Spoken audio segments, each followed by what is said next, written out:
লোকোমোটিভের নস খুলে গেছে। গোপালগঞ্জ 100, ডাইরেক্ট গোপালগঞ্জ 100।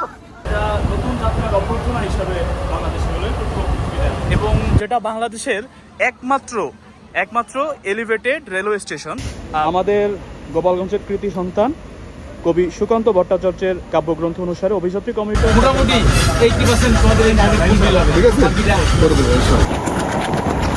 ঢাকা থেকে গোপালগঞ্জ আমরা ইতিমধ্যে রওনা দিয়ে দিয়েছি ক্যান্ডারি এলাকায়।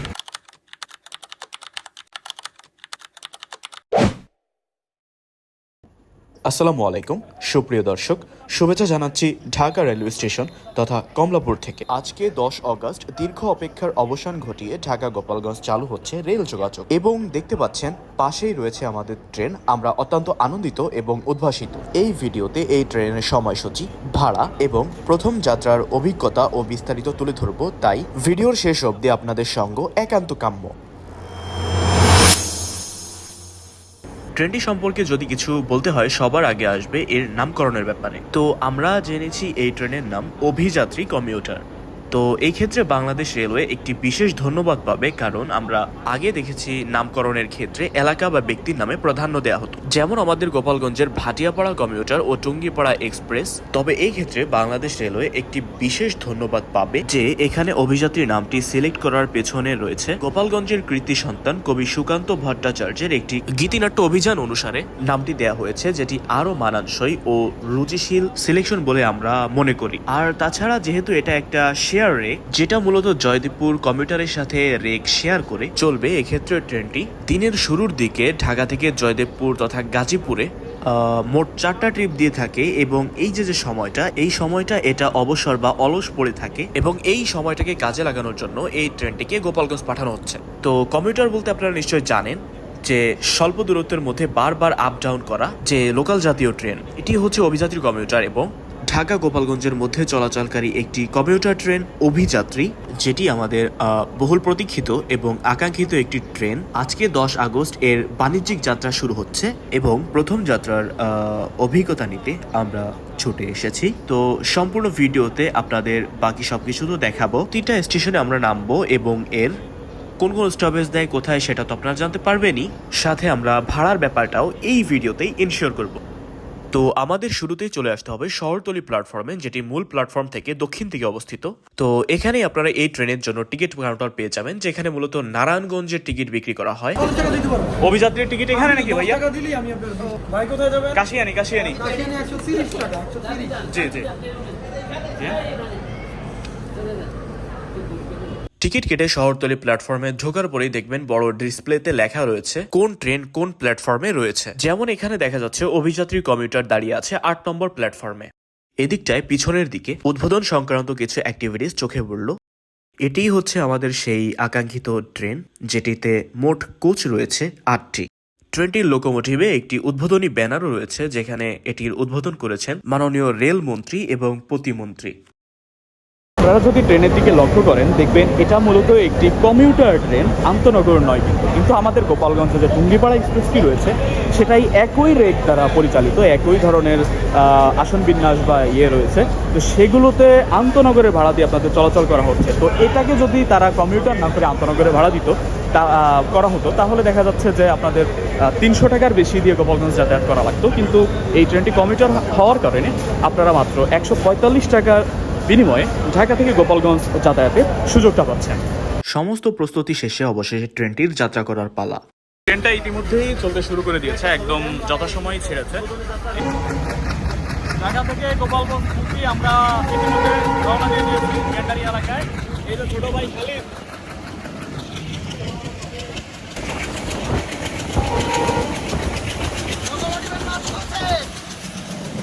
নতুন নস খুলছে, লোকোমোটিভের নস খুলে গেছে। সুপ্রিয় দর্শক, আমরা এই মুহূর্তে চলে এসেছি রেলপথটির এলিভেটেড অংশে এবং এটি একটি কড়া বাঁক নিয়ে লাইনটিকে প্রায় 90 ডিগ্রি ঘুরিয়ে দিয়েছে এবং সামনেই রয়েছে বুড়িগঙ্গা সেতু। তো এই কার্ভটির সৌন্দর্য আপনারা উপভোগ করতে থাকুন।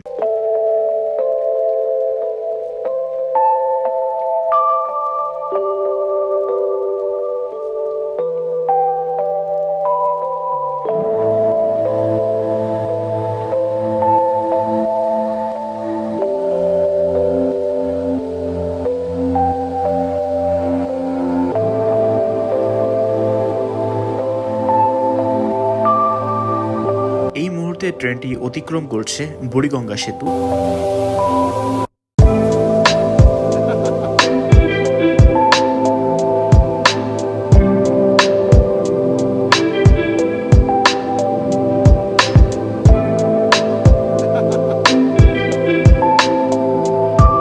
চলুন আমরা এই মুহূর্তে ট্রেনটির সিটিং অ্যারেঞ্জমেন্টটা দেখে নিই। এই কোচটি মূলত শোভন বা সাধারণ শ্রেণীর।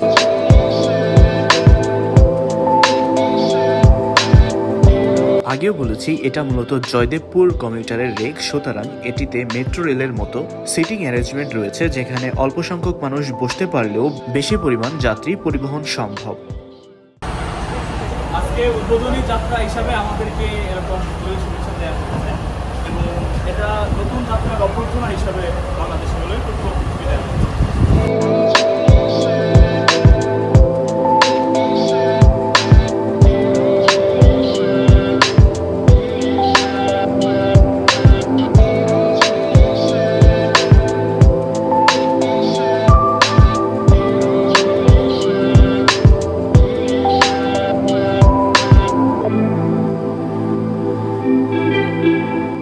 এই মুহূর্তে এন্টার করছে কেরানীগঞ্জ রেলওয়ে স্টেশনে, যেটা মূলত একমাত্র এলিভেটেড রেলওয়ে বাংলাদেশের, এলিভেটেড রেল স্টেশন আর কি। মেট্রো রেলের কথা যদি আমরা বাদ দিই, মেন রেলওয়েতে একমাত্র এলিভেটেড স্টেশন কেরানীগঞ্জ। দেখতে পাচ্ছেন মানুষজনের উচ্ছ্বাসিত ঢল। প্রথমবারের মতো অভিযাত্রী কমিউটার থামলো হচ্ছে আমাদের কেরানীগঞ্জে, এবং যেটা বাংলাদেশের একমাত্র elevated railway station, metro rail হিসাবে যদি আমরা বাদ দিয়ে থাকি। আমাদের গোপালগঞ্জের কৃতি সন্তান কবি সুকান্ত ভট্টাচার্যের কাব্যগ্রন্থ অনুসারে অভিযাত্রী কমিউটার সাথে নিজের জেলার নেম প্লেট দুটোই মনে করেন একদম ভালো লাগার অন্য একটা ব্যাপার। আমরা এই মুহূর্তে চলে যাচ্ছি কেরানীগঞ্জ ছেড়ে। দেখা হবে পরবর্তী কোনো স্টেশনে। প্রথম যাত্রাবিরতি স্টেশন কেরানীগঞ্জ পার হয়ে আমরা গন্তব্যের দিকে পুনরায় চলতে শুরু করি। এই মুহূর্তে আমাদের ট্রেনটি মাওয়া এক্সপ্রেসওয়েকে আন্ডারপাস করে যাচ্ছে।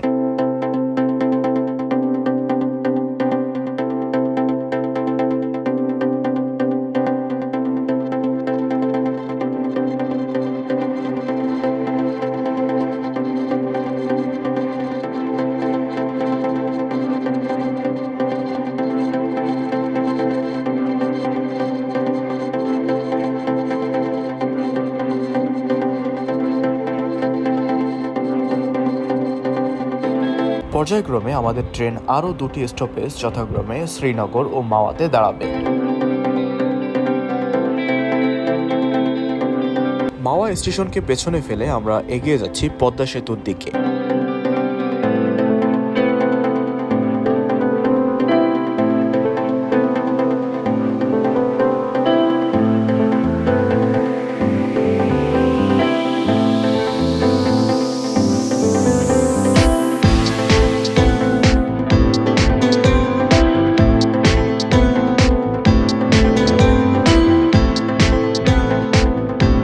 আপনাদের একটা ইন্টারেস্টিং তথ্য দেই। আসলে পদ্মা সেতু হয়ে চলাচলকারী ট্রেনগুলোর ভাড়া এত বেশি কেন আপনারা কি জানেন? এর কারণটা হচ্ছে পদ্মা সেতুর নির্মাণ ব্যয় দ্রুত ওঠানোর জন্য মূল সেতুর দৈর্ঘ্য 6.15 কিলোমিটারকে 18 বার গুণ করে 110.7 কিলোমিটার ধরে ভাড়া নির্ধারণ করা হয়। অর্থাৎ আপনি 104.5 কিলোমিটারের ভাড়া অতিরিক্ত দিচ্ছেন। এটা নবনির্মিত যমুনা সেতুর ক্ষেত্রেও এরকমই। আপনার কোনো বন্ধু যদি উত্তরবঙ্গের থেকে থাকে বা উত্তরবঙ্গে আপনি নিজে যাতায়াত করে থাকেন, তাহলে নিশ্চয়ই জানেন ট্রেনের ভাড়া নতুন যমুনা সেতু হওয়ার পরে কি জন্য বেড়েছে।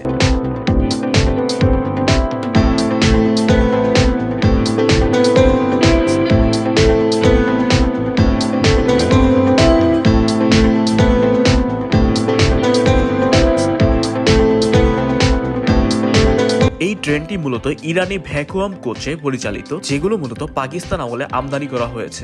এত পুরনো কোচ হওয়া সত্ত্বেও এতে কোনো প্রকার ভাইব্রেশন বা ঝাঁকুনি আপনারা ফিল করবেন না, যার কারণ ভ্যাকুয়াম যথেষ্ট ভালো মানের কোচ। যদিও বয়স হওয়ার সাথে সাথে পারফরমেন্স ড্রপ করাটাই স্বাভাবিক, এবং তার চেয়ে বড় বিষয় পদ্মা রেল সেকশন বাংলাদেশের সেরা রেল সেকশন, এখানে ঝাঁকুনি হওয়ার প্রশ্নই ওঠে না।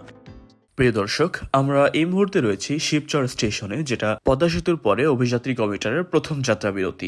ভিডিওর এই মুহূর্তে একটি গুরুত্বপূর্ণ অংশ আপনাদের দেখাতে চলেছি, যেখানে গোপালগঞ্জের 3 জন সংসদ সদস্যের সাথে আমি কথা বলেছি। আমি সাধারণের পক্ষ হয়ে কিছু দাবি দাওয়া তুলে ধরেছি, তবে ব্যাকগ্রাউন্ডে যথেষ্ট নয়েজ থাকার কারণে অন ক্যামেরা ভয়েসটি ফেড হয়ে গিয়েছে, যার জন্য আমি ভয়েস ওভার দিয়ে দিচ্ছি, আপনারা আশা করি বুঝে নেবেন। আসসালামু আলাইকুম, আমার বাড়ি কাশিয়ানী এবং আমি গোপালগঞ্জ বিজ্ঞান ও প্রযুক্তি বিশ্ববিদ্যালয়ের একজন শিক্ষার্থী। আমাদের একটা দাবি ছিল যে ট্রেনটিকে গোবরা পর্যন্ত সম্প্রসারণ করা যায় কিনা। আরেকটা বিষয় হচ্ছে শনিবার এই ট্রেনের অফ ডে। শনিবার হচ্ছে ঢাকামুখী চাপটা খুব বেশি থাকবে, তো এজন্য শনিবারে যদি ট্রেনের অফ ডেটা পাল্টানো যেত আর কি। হ্যাঁ, জি জি, কারণ এই দিন হচ্ছে ঢাকামুখী চাপটা বেশি থাকবে। না না, শুক্রবারে না, বৃহস্পতিবারে হচ্ছে ঢাকা থেকে আসার চাপটা বেশি থাকে, যাওয়ার ক্ষেত্রে চাপ থাকবে শনিবারে। শনিবারে টাইমটা যদি চেঞ্জ করা সম্ভব হয় আর কি। যদিও এটা মিনিস্ট্রির ব্যাপার, তবুও আপনাদের মাধ্যমে আমরা মেসেজটা জি, এটা শুক্রবার দিলে ভালো হয়। আর টাইমিং এর বিষয়টা হচ্ছে একজন মানুষ যখন ব্যাক করবে, সেখানে এই ট্রেনটা বলা আছে 11:30টায় কমলাপুর প্রবেশ করবে। তো আসলে রেলওয়েতে এটা মেনটেন হয় না, এটা 12টাও বাজতে পারে, 1টাও বাজতে পারে। এত রাতে ধরেন এটা 12টায় গেল, এত রাতে যখন একজন মানুষ যাবে, হয়তোবা তার বাসা মিরপুর হতে পারে, অথবা গুলশান হতে পারে, বনানী হতে পারে, তাদের ক্ষেত্রে এটা একটা নিরাপত্তারও বিষয় আছে এত রাতে।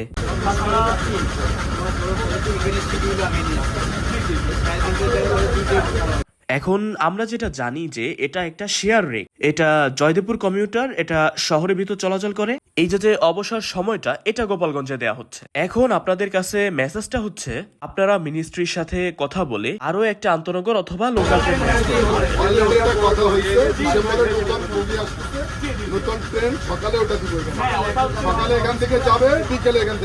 ইন্ডিয়া থেকে LHB 200 কোচ আসবে। তো আপনাদের কাছে বিনীত অনুরোধ, এই কোচটা যেন গোপালগঞ্জ পায়। আমাদের বিগত সরকার গোপালগঞ্জ থেকে প্রধানমন্ত্রী পেয়েও এটা করে নিতে পারে। আপনারা যদি এটা করে দিতে পারেন, আপনাদের উপরে জনগণের আস্থাটা কি পরিমাণে বাড়বে সেটা তো বলার অপেক্ষা রাখে। আর একটা কথা, আমরা যতটা শুনতে পেয়েছি ঢাকা খুলনা একটা আরেকটা আন্তনগর ট্রেন চালু হবে। তো সেটা ওরকম না না না, এদিক দিয়ে যাবে না, এটা সোজা যাবে কাশিয়ানিতে যাবে, এটা কাশিয়ানি দিয়েই। তো সেক্ষেত্রে তো আপনি তো আমাদের এলাকার প্রতিনিধি, আপনার কাছে আমার বিশেষভাবে অনুরোধ, শুনতেছি এটা নন স্টপ হওয়ার সম্ভাবনা রয়েছে। অনুগ্রহ করে কাশিয়ানি যেন স্টপেজটা পায়, কাশিয়ানি মুকসুদপুর পায়। কারণ কি আমাদের এই রুটটা এমনিই শর্ট, সেই ক্ষেত্রে মনে করেন যদি এইটুকু নন স্টপ চালায়, ঢাকা থেকে চিটাগং অনেক বড় পথ, নন স্টপ চালানো যায়। এখানে তো স্টেশনই মাত্র কয়েকটা, কাশিয়ানি মুকসুদপুর যদি না পায়, এটা আমাদের জন্য একটা মনোক্ষুণ্ণের বিষয়।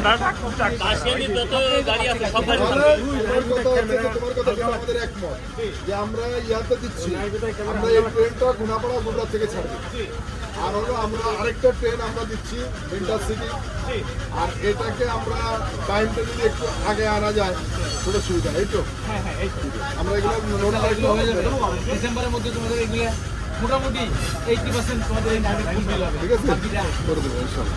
এই মুহূর্তে রয়েছি আমাদের এই সেকশনের সবচেয়ে বড় স্টেশন এবং আধুনিক স্টেশন ভাঙ্গা স্টেশনে, তাই না খালিদ? ভাঙ্গা জংশন সর্বোচ্চ ব্যয়বহুল মানে আমাদের কাশিয়ানির পরে সবচেয়ে বড় স্টেশন, মানে দক্ষিণবঙ্গের জন্য এই ভাঙ্গা জংশনে দেখতে পাচ্ছেন আমাদের অভিযাত্রী ট্রেনটি।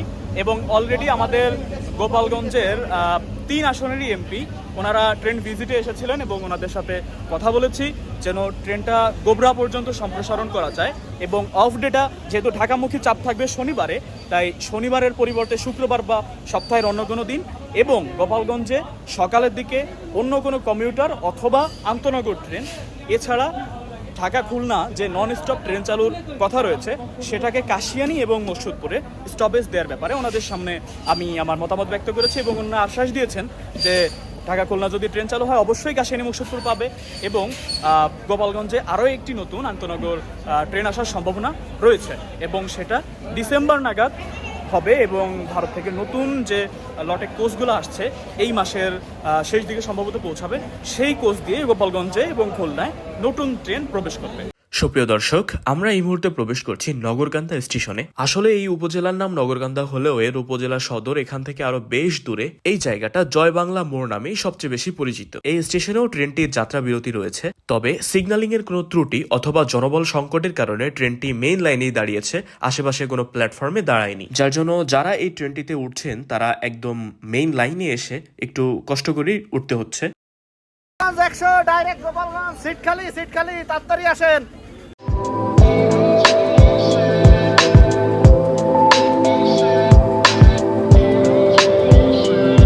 এই ট্রেনের মুকসুদপুরে কোনো স্টপেজ নেই, তবে এমপি থাকার কারণে হয়তো সৌজন্য একটা ব্রেক দেওয়া হয়েছিল। চলে এসেছি মহেশপুর স্টেশনে। এখানেও মেইন লাইনেই ট্রেনটি দাঁড়িয়ে গিয়েছে এবং মানুষের ঢল খুব বেশি, কারণ প্রথমবারের মতো এই স্টেশনে কোনো ট্রেন থামছে। উৎসুক জনতার আশ্রে পড়া ভিড় পুরো স্টেশন জুড়ে। তবে এখানে প্রায় 20 মিনিট ট্রেন দাঁড়িয়ে ছিল, হয়তোবা কোনো পলিটিক্যাল কারণে। এমপিরা ছিল, তাদের উদ্দেশ্য করে কোনো স্লোগান বা ছোট পরিসরের পথসভা। আপনারা দেখতে পাচ্ছেন কি পরিমাণ ভিড় এই স্টেশনটা জুড়ে। এখন যে রেলপথটি দেখছেন এটা রাজবাড়ী থেকে কাশিয়ানী হয়ে ভাটিয়াপাড়া পর্যন্ত চলে গিয়েছে। আমরা এই মুহূর্তে প্রবেশ করছি কাশিয়ানী জংশনে এবং আমার যাত্রা এখানেই শেষ। আমি এখানেই নেমে যাব। এই ট্রেনটির সর্বোচ্চ ভাড়া 145 টাকা এবং সর্বনিম্ন 20 টাকা। গোপালগঞ্জ থেকে ঢাকা 145 টাকা, কাশিয়ানী থেকে ঢাকা 130 টাকা, মহেশপুর থেকে 125 টাকা, ভাঙ্গা থেকে 110 টাকা। এই ট্রেনটির কাশিয়ানী থেকে গোপালগঞ্জের মাঝে কোনো স্টেশনেই যাত্রা বিরতি নেই। এখানেও ব্যাপক লোক সমাগম রয়েছে, সবাই অপেক্ষা করছে এই ট্রেনটিকে অভ্যর্থনা জানাতে। তবে এটি কিন্তু কাশিয়ানীর জন্য প্রথম ঢাকাগামী ট্রেন নয়। আপনারা জানেন জাহানাবাদ এবং রূপসী বাংলা এক্সপ্রেস কাশিয়ানী জংশন হয়ে ঢাকার উদ্দেশ্যে চলাচল করে থাকে। এছাড়া কাশিয়ানী থেকে রাজশাহী, রাজবাড়ী, বেনাপোল, যশোর, খুলনা, ঈশ্বরদী সহ আরো বহুমুখী গন্তব্যে ট্রেনে যাত্রা করা সম্ভব। ট্রেনটি চলে এসেছে এর গন্তব্যের আগের স্টেশনে। এর শেষ গন্তব্য হচ্ছে গোপালগঞ্জ পর্যন্ত। এই মুহূর্তে রয়েছে কাশিয়ানী জংশন, আমার হোম স্টেশন। আমি এখানেই নেমে যাচ্ছি এবং এই ট্রেনটি আবার 2 ঘন্টা নাগাদ এটা আবার ব্যাক করবে ঢাকার উদ্দেশ্যে। এ যাত্রায় অভিযাত্রী কমিউটারকে বিদায় দেওয়ার পালা। অনেকে এখান থেকে উঠছেন, গোপালগঞ্জ পর্যন্ত যাবেন, আবার ফিরে আসবেন। তো এই ট্রেনটিকে নিয়ে প্রাপ্তি অপ্রাপ্তির অনেক বিষয় রয়েছে, অনেক কিছুই বলা যায়। তো আমাদের সবচেয়ে বড় প্রাপ্তি হচ্ছে সাশ্রয়ী মূল্যে ঢাকা যাতায়াতের সুযোগটা। তবে যেসব সমস্যার কথা আমি ইতিমধ্যেই আপনাদের সাথে শেয়ার করেছি, যে এটার অফ ডে শনিবারে, যেহেতু শনিবারে ঢাকামুখী চাপটা বেশি থাকবে, এটা অবশ্যই একটা অসুবিধা। এছাড়া ফিরতি পথে এই ট্রেনের যে বাজে সময়সূচি, মানে 11:30টার সময় ঢাকা প্রবেশ, এছাড়া মাত্র 150 কিলো পথে 3.5 থেকে 4 ঘন্টা রানিং টাইম নির্ধারণ করা। মুকসুদপুরের মতো উপজেলা সদরে স্টপেজ নেই। এদিকে মহেশপুর, নগরকান্দাতে স্টপেজ রয়েছে। আবার কাশিয়ানী থেকে গোপালগঞ্জের মাঝে কোনো স্টপেজ নেই। তবে স্বস্তির বার্তা এই যে রেলপথ নির্মাণের প্রায় 8 বছর পর গোপালগঞ্জ সদরে সরাসরি ঢাকাগামী ট্রেন যাচ্ছে। গোপালগঞ্জ জেলা পরিপূর্ণভাবে ঢাকার সাথে রেল নেটওয়ার্কে যুক্ত হচ্ছে। এটাই আপাতত সবচেয়ে বড় খুশির খবর। সুপ্রিয় দর্শক, ভিডিওর শেষ অবধি চলে এসেছি এবং এতক্ষণ ধরে সাথে থাকার জন্য আপনাদের আন্তরিক ধন্যবাদ। ট্রেনটির ভাড়া এবং স্টপেজ সংক্রান্ত যাবতীয় তথ্য এই শীটটাতে উল্লেখ আছে। আপনারা চাইলে এটার স্ক্রিনশট নিয়ে রাখতে পারেন। ভিডিওটি সম্পর্কে যে কোনো মতামত, পরামর্শ কিংবা কোনো তথ্যের ত্রুটি থাকলে কমেন্ট বক্সে জানাবেন এবং আপনার পরিচিত জনদের এই ট্রেনে ভ্রমণের ক্ষেত্রে ভ্রমণের সুবিধার্থে এবং যথাযথ তথ্যের জন্য এই ভিডিওটি শেয়ার করতে পারেন। বিদায় নিচ্ছি, আল্লাহ হাফেজ।